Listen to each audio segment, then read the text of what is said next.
on est moins actif, on bouge moins, on se lève moins facilement de son siège.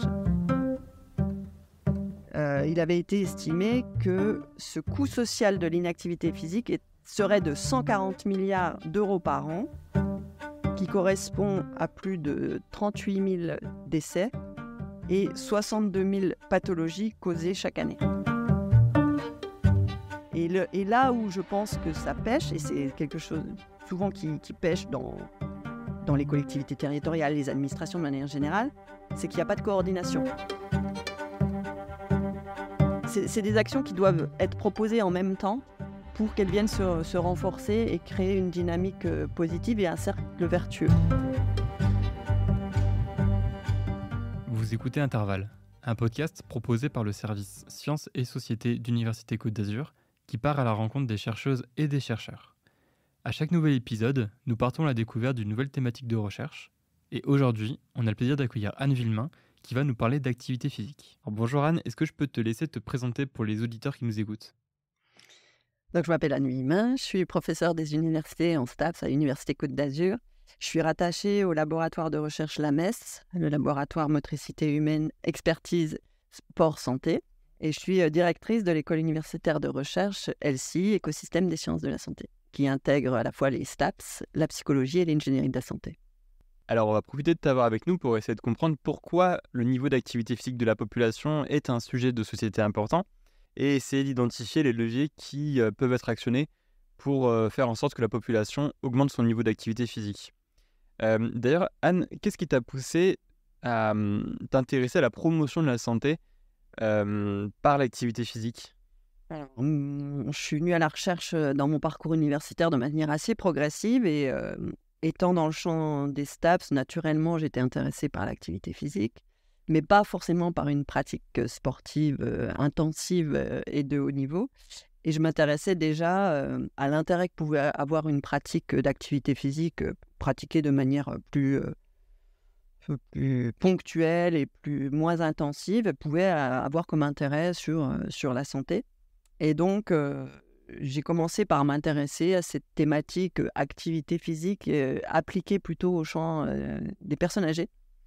Parce que c'était un champ, à l'époque, quand je m'y suis intéressée, on voyait une forte évolution des publications dans la littérature et ce n'était pas encore très, très développé. Et de ce fait, c'est de là que tout est parti et j'ai investi à ce moment-là aussi le champ de la santé publique. Et la santé publique, c'est large et ça s'intéresse à la promotion de la santé. Et dedans, en fait, j'y ai vu une possibilité de promouvoir l'activité physique à des fins de santé en appliquant des modèles qui étaient issus du champ de la promotion de la santé.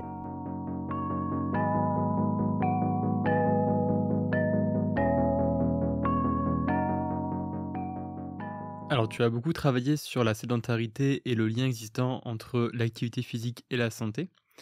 Est-ce qu'on peut dire qu'aujourd'hui, le niveau d'activité physique de la population est un enjeu de santé publique, étant donné que nos modes de vie ont tendance à nous sédentariser de plus en plus ?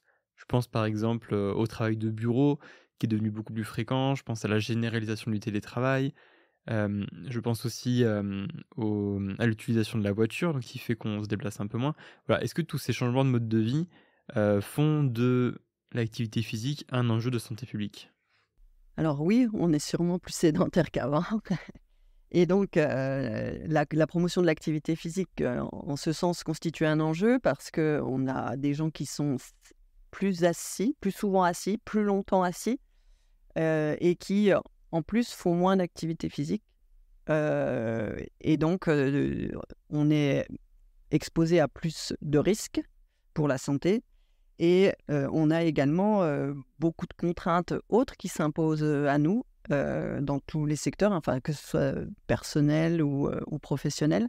Souvent, on entend que les gens ont de plus en plus de contraintes, de pression, et finalement, le temps s'accélère pas mal et on essaye de simplifier pas mal de choses, ce qui fait qu'on nous en demande encore plus. Et souvent, avec des exigences très fortes et on rentre dans un cercle un peu vicieux qui fait que quand c'est facilité, on s'habitue à la facilité et on finit par la rechercher et au final, sans forcément s'en rendre, toujours bien compte, eh ben, on est moins actif, on bouge moins, on se lève moins facilement de son siège.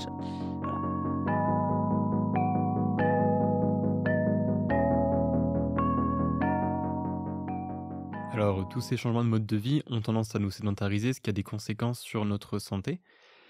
Qu'est-ce qu'on peut faire pour changer la donne? Est-ce que tu as réussi au cours de tes recherches à identifier les leviers qui fonctionnent le mieux pour justement promouvoir l'activité physique auprès de la population? Alors oui, il y a des actions qui ont démontré leur efficacité pour promouvoir l'activité physique. Alors, il n'y a pas forcément une, solution. C'est plutôt, une multiplicité de solutions qui vont être mises en synergie et qui vont permettre à chacun, à un moment de sa vie, de pouvoir, trouver une opportunité de faire une activité physique. Ce qui a été, démontré en termes, d'interventions, pour lesquelles c'est prouvé par des études scientifiques, c'est essentiellement alors des campagnes, de communication au niveau local, mais qui sont, soutenues par des actions de terrain qui visent à faire connaître ou inciter, à une pratique d'activité physique. C'est la signalétique dans la ville, ou dans les bâtiments, les administrations pour, prendre les escaliers par exemple, ou dans une ville, des panneaux qui montrent un affichage pour se rendre à pied, sur un lieu, pour visiter quelque chose ou atteindre, je sais pas, la gare ou un autre, lieu dans la ville. Il y a des actions sur le comportement de l'individu lui-même. Alors, je distinguerai des actions qui sont, des actions, dans le domaine de l'environnement, où on va rendre un environnement, favorable à l'activité physique, ou alors des actions qui vont être menées auprès d'un individu, donc on va agir sur son comportement et sur ses motivations. Pour qu'ils prennent, voir quel type de motivation, va l'amener à pratiquer, une activité physique, des aspects, plutôt externes ou internes. Si, il a une confiance en lui-même, un sentiment d'auto-efficacité, donc il y a des facteurs, particuliers qui sont liés à l'individu et on sait que, il y a des accompagnements de proximité qui permettent justement d'accompagner le changement de comportement, mais que ça suffit pas et qu'il faut, également y associer, l'accompagnement, par, l'entourage, par exemple. Avoir une forme de soutien social, que ce soit dans la famille ou avec des amis ou d'autres, personnes qui seraient là pour venir en soutien, renforcer en fait, ce que pourrait faire la personne. Et puis il y a des actions autour de l'environnement, au sens large, de ce que je disais tout à l'heure, hein, de faciliter les environnements en permettant d'aménager. Alors on y reviendra peut-être tout à l'heure, mais il y a un axe qui est peu, investi, c'est tous les aménagements de l'espace public pour promouvoir l'activité physique et il y a eu en particulier un rapport qui a été fait, l'année dernière, heu, à ce sujet-là et donc ça, c'est aussi tout un pan, et finalement, c'est pas avoir des actions, c'est des actions qui doivent être proposées en même temps pour qu'elles viennent se renforcer et créer une dynamique, positive et un cercle vertueux.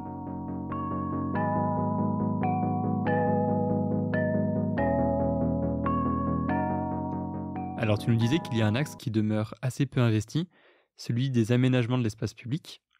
Et justement, les aménagements différents d'un territoire à l'autre, est-ce qu'on constate des différences de niveau d'activité physique entre les différents territoires? Alors ça, c'est une question piège parce qu'en fait, c'est plus compliqué qu'on le pense, parce qu'on a des enquêtes, nationales, mais le problème, c'est que la granularité après des informations qui permettent de savoir si les environnements sont favorables, en fait, on les a pas dans les enquêtes. Donc en fait, on a des enquêtes qui permettent d'estimer le niveau d'activité physique de la population et potentiellement par région, mais au final, on peut pas dire qu'il y ait des grosses disparités, mais la définition même de l'activité physique fait que dans l'évaluation de la pratique, selon les enquêtes, on n'a pas forcément la même façon d'appréhender ce niveau de pratique. Donc, c'est en ce sens que je dis que c'est piège parce que c'est très peu comparable selon les enquêtes.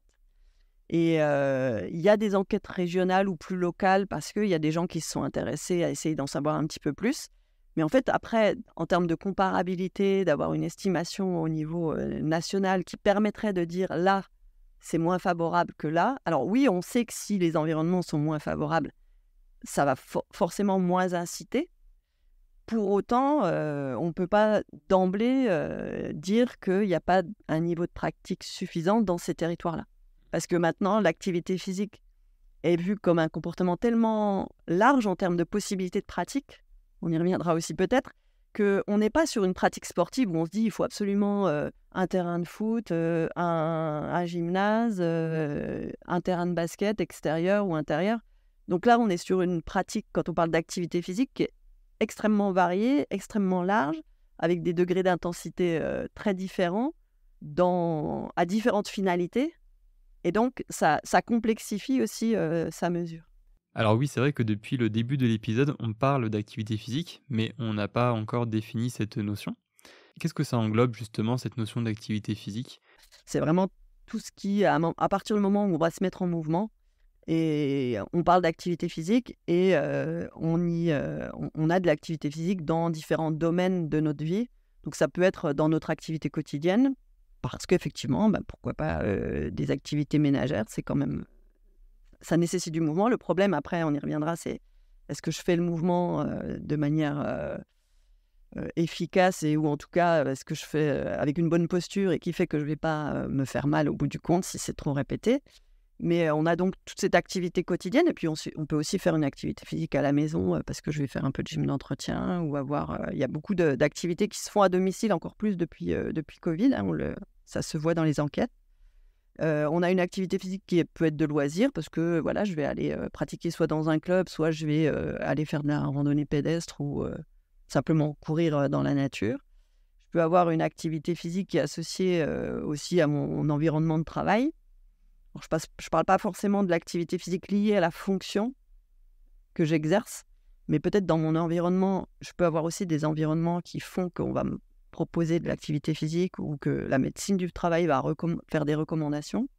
Et puis, il y a tout ce qui est dans le domaine du transport aussi, qui est un secteur important qui permet aussi de se dire, oui, je fais de l'activité physique parce que je vais à pied à mon travail, parce que je vais à pied faire des courses ou parce que je vais à vélo, ou avec un transport, en tout cas, dans lequel c'est moi qui suis mon propre moteur.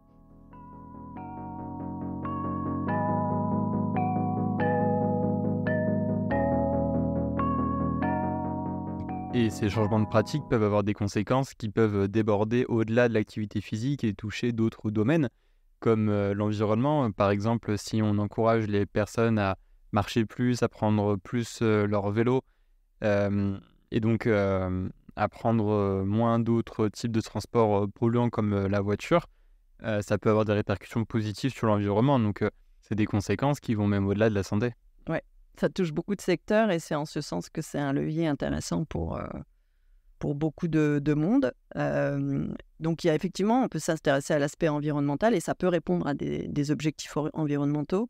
Ça peut répondre à des objectifs éducatifs, parce que c'est aussi sujet à aussi étudier le corps humain, la façon dont on se déplace. Donc, il peut y avoir beaucoup de sujets qui sont issus de ce domaine-là. Donc, le milieu sportif en lui-même, puisque l'activité physique, le sport en lui-même, est une forme de pratique qui, on va dire, qui s'intègre à l'activité physique. Je dis que l'activité physique a un concept plus large parce qu'on englobe vraiment beaucoup de façons de pratiquer. Le sport, on a une façon de pratiquer. Alors, chacun peut avoir sa définition, mais globalement, c'est souvent des pratiques qui sont plus intensives, qui peuvent être compétitives, souvent qui sont normées avec du matériel. Voilà, donc on a des petites nuances. Et donc, l'activité physique en elle-même, elle peut aller aussi simplement faire de la marche, se déplacer. Je fais une activité physique. C'est un secteur aussi particulier, le transport, l'aménagement urbain. Donc, ça touche l'urbanisme de manière générale.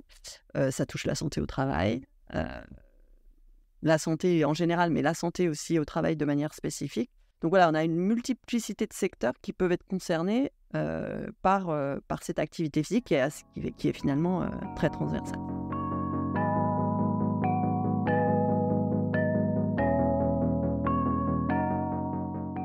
Alors, tu disais tout à l'heure que le sport s'intègre dans l'activité physique, mais que l'activité physique, c'est une notion qui est bien plus large que le sport. Est-ce qu'on peut quand même dire que les grands événements sportifs ont tendance à inciter les gens à augmenter leur activité physique?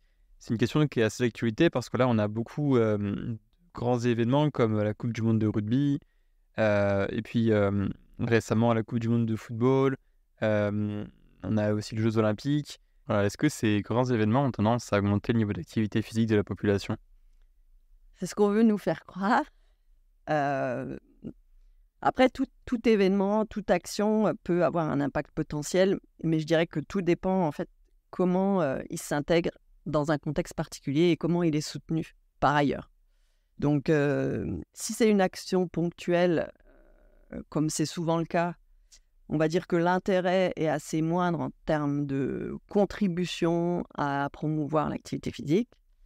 Et on a récemment publié, un article, une étude qui, faisait la synthèse de la littérature actuelle sur justement cette question, des grands événements, sportifs et il y avait dedans, ça incluait des études qui avaient été menées, quand il y a eu les Jeux olympiques à Londres en particulier. Et en fait, on s'aperçoit que la plupart des études finalement, dans la plupart de ces études, on n'observe pas en fait d'effets, positifs associés à l'accueil de ces grands événements. Donc il n'y a pas d'effet immédiat ni décalé sur le niveau d'activité physique de la population et on n'a pas non plus montré, finalement d'effet, modèle des athlètes ou du succès dans les compétitions sportives, voilà, qu'on ait des médailles sur le niveau de pratique. Donc c'est souvent ce qui se dit, mais en fait, dans les études qu'on a pu, observer, même si la littérature peut-être mériterait aussi d'être plus étoffée parce qu'on n'a pas forcément tout étudié, mais globalement, sur ces études qui sont disponibles et qui ont été, quand même publiées dans des revues, scientifiques, intéressantes, on ne voit pas cet effet.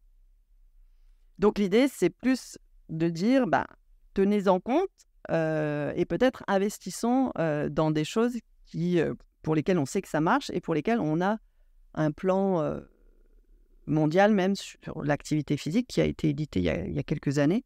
Voilà et en gros, on sait un peu comment il faut faire.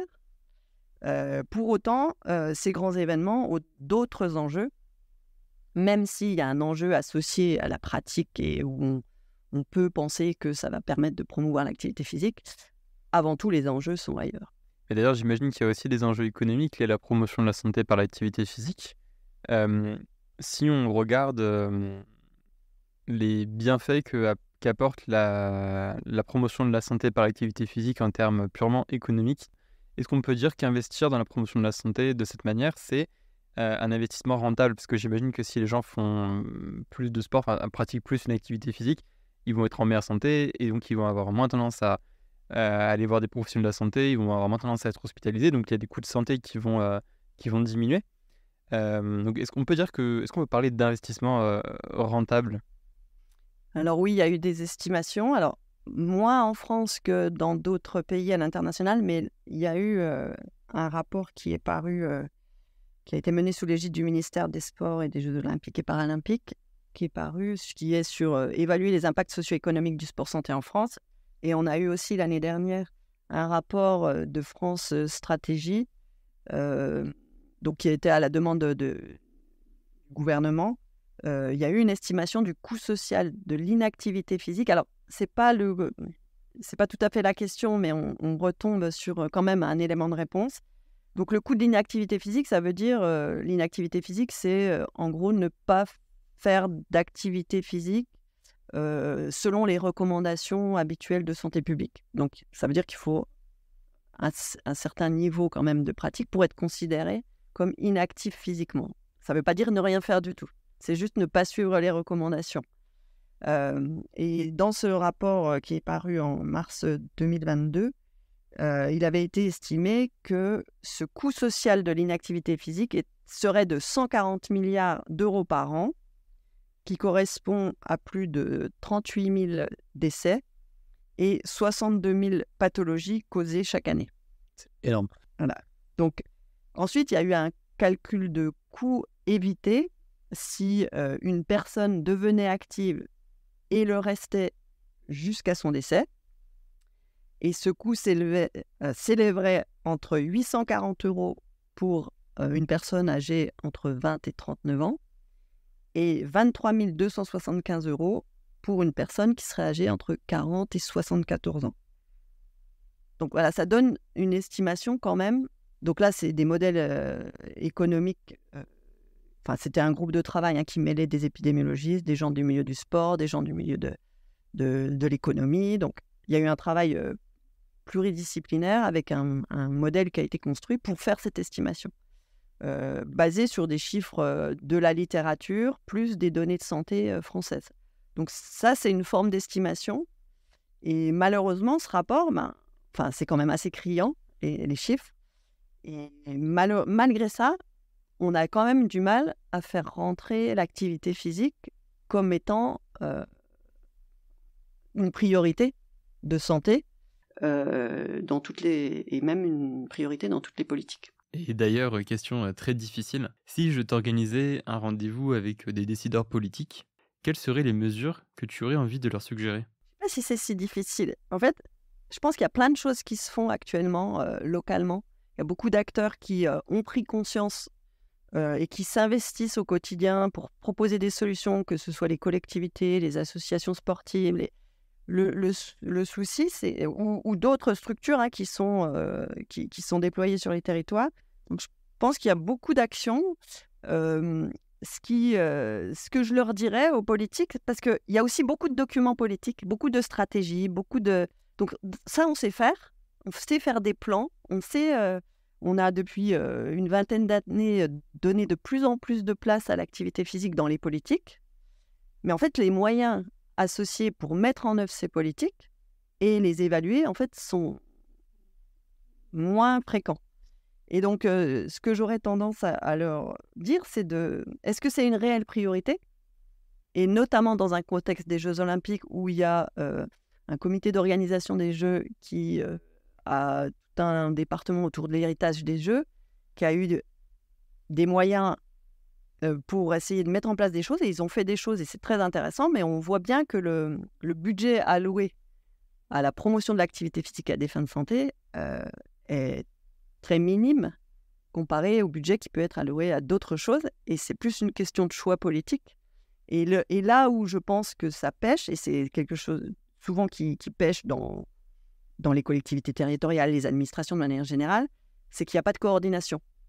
Donc, on a des dispositifs multiples qui ne sont pas forcément coordonnés, donc qui parfois peuvent être pas contradictoires, mais en tout cas ne s'articulent pas forcément de manière optimale, ne sont pas forcément en phase avec toutes les politiques. Et en fait, il y aurait un gros travail en fait, de coordination en termes d'action transversale, enfin de rôle transversal que pourrait avoir l'activité physique dans les politiques. Et ça veut dire que, comme on essaye de promouvoir la santé dans toutes les politiques, si on arrive à promouvoir la santé dans toutes les politiques, on retrouvera aussi l'activité physique. Mais finalement, moi, je milite quand même pas mal sur une politique transversale de l'activité physique et de dire l'activité physique peut être dans toutes les politiques. Et le jour où on s'empare de cette activité physique et avec une vision qu'elle peut apporter réellement dans différents secteurs et de manière plus positive que de dire il y a de la pollution, il y a des risques pour la santé, donc de parler en termes négatifs, l'activité physique, elle permet un peu de positiver, de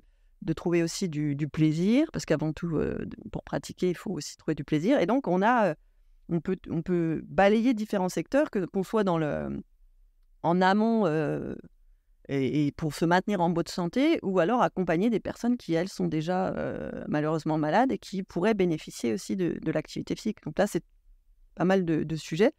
Et depuis des années, des collègues et moi-même, d'autres, beaucoup de monde porte des messages auprès des politiques. Mais cette capacité à mettre en œuvre et à donner les moyens, on n'a pas encore tout à fait passé le cap.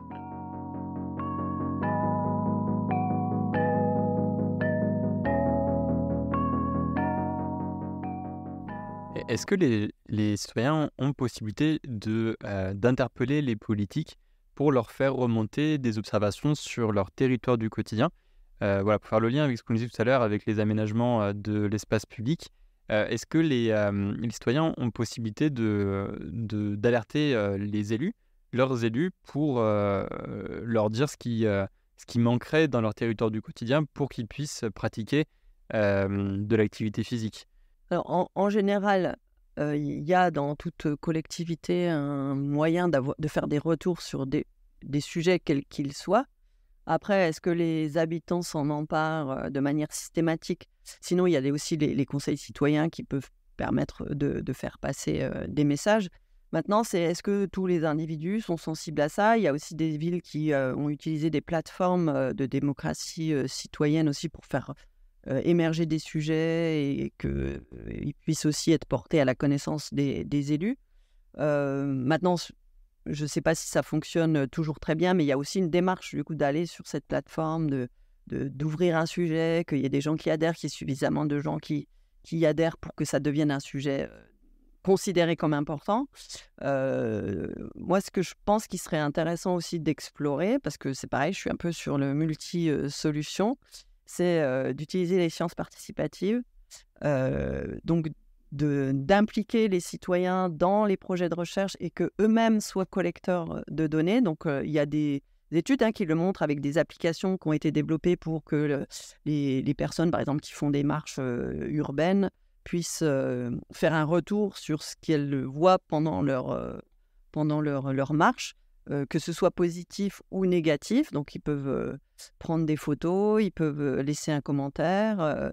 Et l'idée ensuite, c'est de pouvoir aider les citoyens. Donc, si on l'utilise dans des projets de recherche, c'est de pouvoir accompagner les citoyens pour analyser les résultats et ensuite les mettre en forme pour les porter devant les élus pour objectiver en fait les aménagements qui sont plutôt considérés comme de qualité et qui seraient des bons exemples ou des aménagements qui pourraient être améliorés.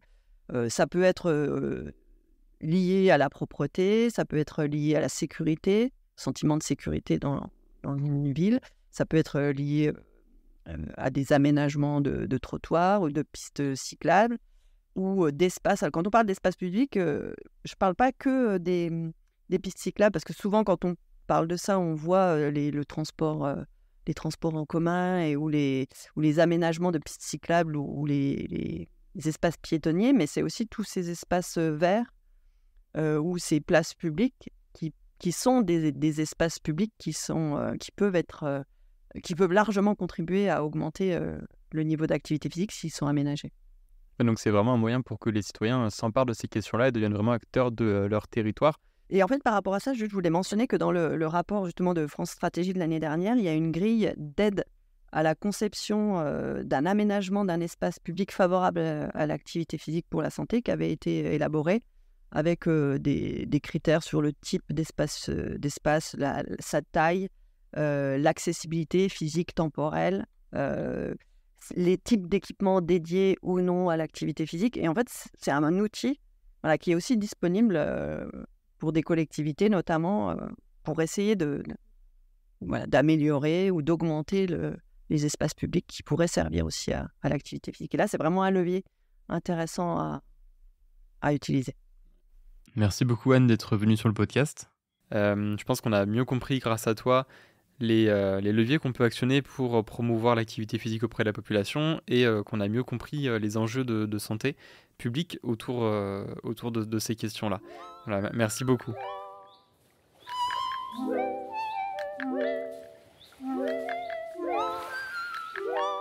Intervalle, c'est fini pour aujourd'hui. On se donne rendez-vous dans un prochain épisode où un chercheur ou une chercheuse d'Université Côte d'Azur viendra partager avec nous ses sujets de recherche.